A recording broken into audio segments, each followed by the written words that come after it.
My name is Madison Bengtson, and I did my report on Robert Hutchins, who was an educational giant. I'm going to tell you his story of what made him an educational giant. So his full name was Robert Maynard Hutchins, and he was born in Brooklyn in January of 1899. He was the second of three sons, and his parents' names were Olga Hutchins, which was his mom, and his dad's name was William James Hutchins. And he grew up in a modest home with a religious background, as his dad was a Presbyterian minister. His dad later in life also became the Bureau College president, and Robert looked up to his dad as an example in the positions that he held as being the minister and also in this position of being the president of this college. And so when they moved closer after he got this position to the college, and that's when Robert attended the Oberlin Academy. And after that, then he went to Oberlin College.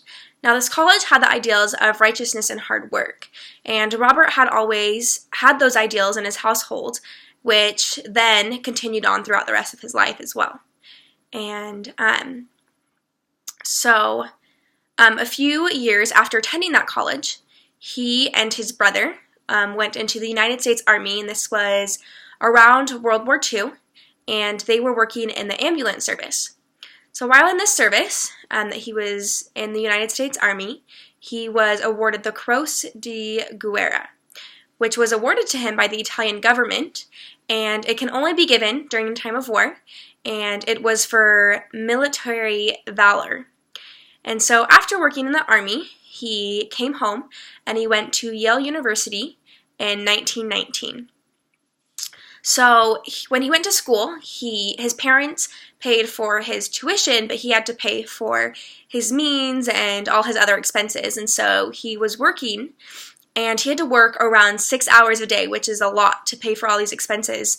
And so he was working and going to school, and later, then he got into the Yale Law School program.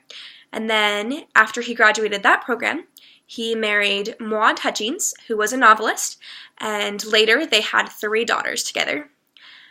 So after he got this degree and was married, he went and taught history and English at a high school for a year. And after that short year, he was hired by the Yale University to become the secretary of the Yale Corporation. So while he was going back to Yale and working, he decided to also go back to studying law at Yale. And so he went back into their law program.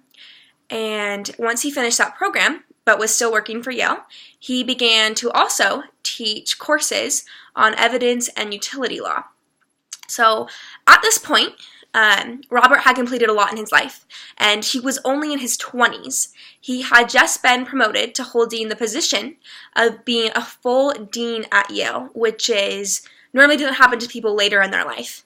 And so it was just around this time that he was recognized for being a national figure for all the accomplishments that he was completing. And so now people were starting to recognize, how young he was and the accomplishments that he had done. And so he was holding this position at Yale of being the dean, and so he had a dominant role in convincing the Rockefeller Foundation to provide the means to support an institute of human relations and partnerships between social sciences, law, and medicine. And then after that, he was now in his 30s, and he became the president of the University of Chicago and was the youngest to have ever held that position. And so, like his dad, he was the president of the university. And I think he felt very accomplished when he achieved that, just like his dad, as he looked up to him so much. And if you can even imagine, he was raising a family, and he was obtaining many degrees as he went back to Yale Law School and had already been before. And he also got the promotion of a lifetime. So I'm sure this all kept him on his toes. He was quite busy, I would think. And so an interesting fact that I like to call his little quirk would be that he supported education, but not exactly the education of athletes. And his ideal college setting did not include a football team.